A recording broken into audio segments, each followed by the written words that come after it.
ప్రతి సంవత్సరం ఒకరోజు. అదే మన తెలుగువారి కొత్త సంవత్సరం. ప్రతి ఇంటి ముందు మామిడి తోరణాలు, ప్రతి మనసులో కొత్త ప్రారంభం. ఈ ఇంట్లో కూడా ప్రతి సంవత్సరం లాగానే రంగమ్మ తన హృదయంతో ఉగాదిని ఆరంభించింది. కుటుంబం సంతోషంగా ఉండాలని. ఆహా! ఇంట్లో పులిహోర వాసన, బొబ్బట్ల మీద నెయ్యి పరిమళం, ఉగాది పచ్చడిలో జీవితం లాంటి రుచి. కానీ ప్రతి ఇంట్లో ఒకరుంటారు. ఫెస్టివల్ కన్నా నిద్ర ముఖ్యం అనుకునే వాళ్ళు. ప్రసాదు లేవరా!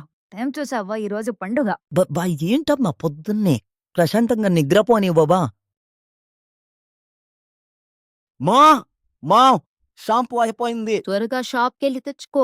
షాప్‌కెళ్ళి తెచ్చుకోవాలా? ఏంటిరా ప్రసాదు అప్పుడే లేచావు? ఎక్కడ కుకో ఇంట్లో ప్రశాంతంగా పడుకోనివ్వనే లేదు. అది సరే కానీ భూమించేసావా? లేదురా.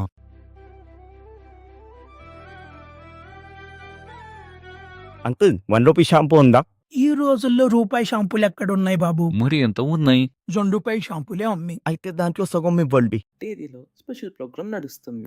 కానీ ఈ ఇంట్లో నిజమైన స్పెషల్ ప్రోగ్రామ్ కుటుంబం కలిసి భోజనం చేయడం. ఈ చిన్న ఇల్లులో పెద్ద సంపదలు ఉన్నాయి. అది డబ్బు కావందయ్. అది వెంకట్రావు కుటుంబం. ఉగాది అంటే కొత్త సంవత్సరం మాత్రమే కాదు. మనుషులు కలిసి నవ్వుకునే రోజు. ఇది మన ఊరి ఉగాది. మన జీవితంలో మర్చిపోలేని ఒక రోజు.